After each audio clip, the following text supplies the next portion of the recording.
अस्सलाम वालेकुम, मैं हूं मोहम्मद हफीज़ और आप देख रहे हैं मेरा YouTube channel the post official. इस वक्त पाकिस्तान बदतरीन माशी हालात से गुजर रहा है। मुल्क की ज़र मुबादला के ज़खायर 7.9 अरब डॉलर तक गिर चुके हैं, जो कि 2021 में 20 अरब डॉलर थे। पाकिस्तान के जो मजमूई कर्ज़ों का हजम है वो 62 खरब तक पहुँच चुका है और जो सर्कुलर डेप्ट है, जो गर्दिशी कर्ज़ों का हजम है, वो 2500 अरब रुपए हो गया है। इस तरह पाकिस्तान की जो एक्सपोर्ट्स हैं, पाकिस्तान की जो बरामदात हैं, वो मुसलसल गिरती जा रही हैं पिछले 4 महीने से। अक्टूबर 2021 में पाकिस्तान की जो दरामदात थी एक महीने की, वो 2.3 अरब डॉलर थी और अब अक्टूबर 2022 में जो हमने बरामदात की, जो हमने एक्सपोर्ट की, वो 2.2 अरब डॉलर थी। तो इससे आप अंदाज़ा लगा सकते हैं कि कितनी कमी आई है। पाकिस्तान इस वक्त बहुत ही मुश्किल सूरत हाल से दो चार है। पाकिस्तान का जो करंट डेप्ट स्वैप है वो 93% तक बढ़ गया है, 93% तक पहुंच गया है।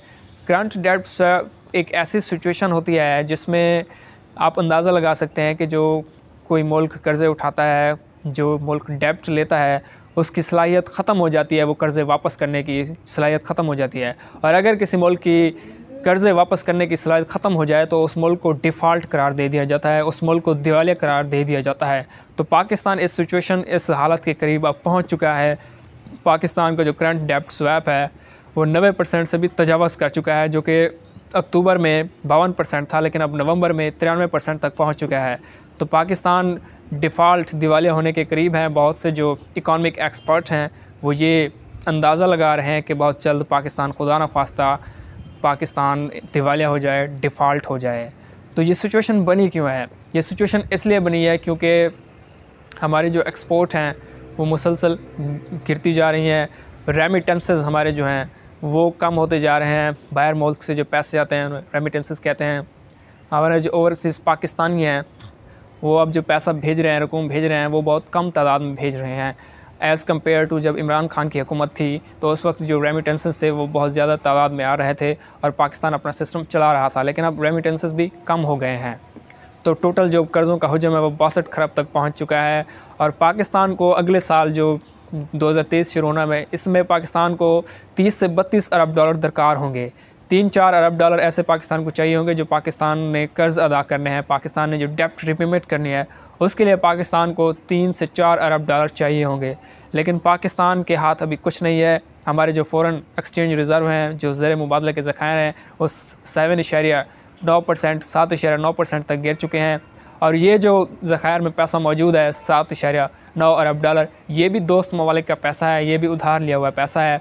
इसमें चीन का, इसमें सऊदी अरब का और दूसरे UAE का कंट्रीब्यूशन है, उनका ही सारा पैसा पड़ा हुआ है। पाकिस्तान की झोली में इस वक्त कुछ भी नहीं है।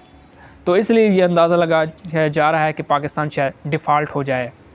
और पाकिस्तान के जो सनतों को गैस की ज़रूरत है, जो घरेलू, अब सर्दियाँ आ रही हैं, गैस की ज़रूरत होगी, तो गैस भी नायाब होती जा रही है, गैस भी ख़त्म होती जा रही है। गैस की जो ज़रूरियात हैं वो हम पूरी नहीं कर पा रहे हैं क्योंकि गैस ख़रीदने के लिए पैसा चाहिए और पैसा हमारे पास है नहीं, क्योंकि उससे जो फ़ॉरेन एक्सचेंज रिज़र्व होते हैं उनकी ज़रूरत पड़ती है। अगर हमने गैस ख़रीदनी है या कोई भी पेट्रोलियम मसनूआत ख़रीदनी है तो हमें पैसा चाहिए और डॉलर चाहिए, और डॉलर हमारे पास है नहीं। इसलिए ख़दशा ज़ाहिर किया जा रहा है कि शायद पाकिस्तान में शदीद गैस की कमी पड़े और इंडस्ट्रीज़ भी बंद हो जाएं। जो शरह सूद है उसमें भी मुसलसल इजाफ़ा होता जा रहा है और जो इन्फ्लेशन है, इन्फ्लेशन इस वक्त पाकिस्तान में महंगाई की जो शरह है वो 26% से भी तजावज़ कर गई है।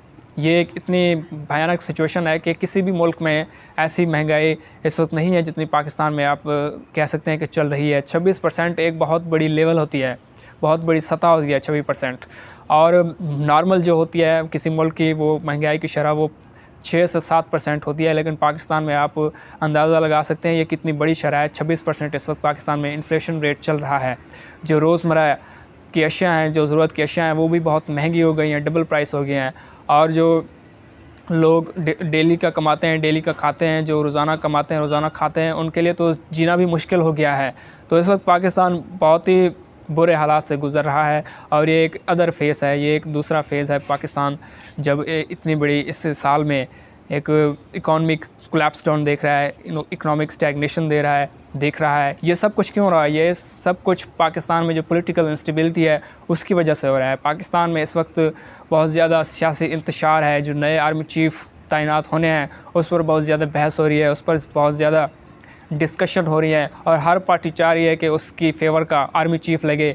पीटीआई चाह रही है कि उनका एक अपना आर्मी चीफ़ लगे, जैसे वो जनरल फैज़ हमीद को सपोर्ट करते हैं तो वो चाह रहे हैं जनरल फैज़ हमीद आए।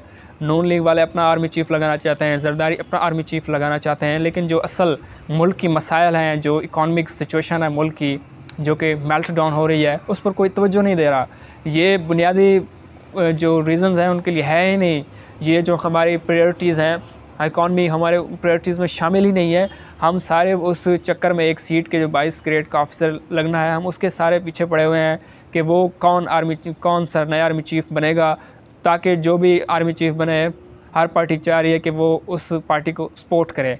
ये कितनी बदकिस्मती की बात है कि एक तरफ मुल्क दिवालिया होने के दर पर है, पाकिस्तान में मुआशी तबाही हो रही है और हमारी जो पॉलिटिकल पार्टीज़ हैं, जो सियासी जमातें हैं, वो आपस में लड़ रही हैं ताकि उनकी फेवर का एक आर्मी चीफ़ आ जाए।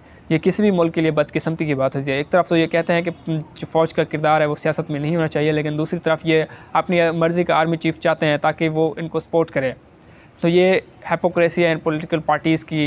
ये आप कह सकते हैं कि डबल स्टैंडर्ड है जो वो शो कर रहे हैं, लेकिन इससे जो आम आवाम है, जो आम पाकिस्तानी है, उसका बहुत ही ज़्यादा नुकसान हो रहा है।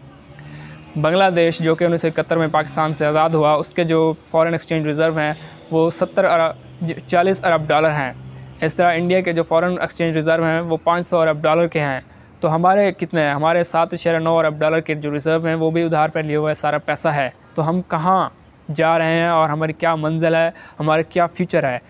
ये सोचने की बात है जो बहुत से पाकिस्तानी नौजवानों को और पाकिस्तानी यूथ को सोचना चाहिए और सोच समझ कर फ़ैसला करना चाहिए कि जो हमारे जो पॉलिटिशियन हैं, क्या वाकई ये मुल्क की तरक्की के लिए किरदार अदा कर रहे हैं या अपनी जगह भरने के लिए, अपनी फेवर का आर्मी चीफ़ लगाने के लिए और अपना बैंक बैलेंस बढ़ाने के लिए काम कर रहे हैं। ये बहुत ही एक भयानक सिचुएशन है। हमारी आवाम को अब फैसला करना होगा कि वो कौन सा लीडर चाहते हैं इस मुल्क में जो हकीकी तौर पर पाकिस्तान को तरक्की दे सके।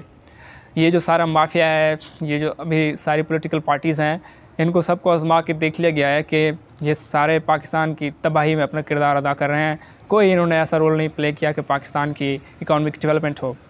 ये सब कुछ अपने मफादात के लिए कर रहे हैं, लेकिन दूसरी तरफ पाकिस्तान दिवालिया होने के दर पर है।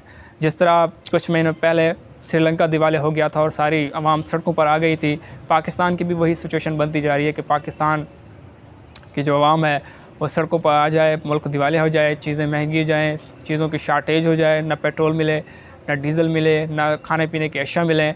तो इससे साफ ज़ाहिर मुल्क दिवालिया होगा और जो आवाम है वो सड़कों पर आ जाएंगे। अगर ऐसा होता है तो किसी भी पॉलिटिकल पार्टी के ये मफाद में नहीं है और ना ही किसी बड़े ओहदेदार के ये मफाद के में है जो पाकिस्तान को चला रहे हैं।